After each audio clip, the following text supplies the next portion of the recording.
चौपाई माल वारे खाते थरपारकर के डिप्टी डायरेक्टर हाकिम अली जलबानी वेटनरी डॉक्टरन ऐं अमले खे हिदायत कई आहे त उहे वेटनरी मरकज़नि ते घुर्बल दवाउनि जी मौजूदगी खे यकीनी बणाइनि। अहिड़ी हिदायत हुन अॼु वेटनरी मरकज़ डीपलो जे दौरे दौरान ॾिनी। हुन चयो त लाइव स्टॉक जो शोबो मुल्क तोड़े सूबे जी तरक़ीअ में किरंगे जी हडी जी हैसियत रखे थो, जंहिं करे इहो ज़रूरी थी पियो आहे त खाते खे जदीद दौर जे चैलेंजनि खे मुंहुं ॾियण ऐं मालवंदनि खे वधीक फ़ाइदो ॾियण लाइ जदीद टेक्नोलॉजी सां लेस करे खाते खे वधीक सघारो बणाइजे। हुन वधीक चयो त थरपारकर जी जेका सूरत हाल आहे इन में जानवरनि जी पालना तमामु ॾुखियो कमु आहे। जसोजे थर जे माण्हुनि खे जेके न सिर्फ़ पंहिंजे माल खे बि पंहिंजे बचनि वांगुरु पालीनि था।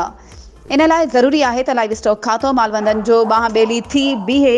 इन लाइ वेटनरी डॉक्टरनि ऐं अमले खे घुर्जे त भाॻियुनि सां बहितर रवैयो रखनि ऐं ॻोठनि में वञी मालवंदनि सां कचहरियूं करे सनन जे माल जी पालना ऐं इलाज बाबति रहनुमाई कनि। इन खां अलावा जानवरनि खे टीका हणनि ऐं इन्हनि जो इलाज कनि। हुन चयो त इन्हनि में कंहिं बि क़िस्म जी शिकायत लापरवाही खे बर्दाश्त न कयो वेंदो। वधीक ख़बरूं ऐं अपडेट्स जे लाइ असांजे चैनल खे सब्सक्राइब कयो ऐं हा, बेल आइकन खे प्रेस करणु न विसारिजो त जीअं असांजी हर नई अचण वारी वीडियो तव्हां ताईं पहुचे।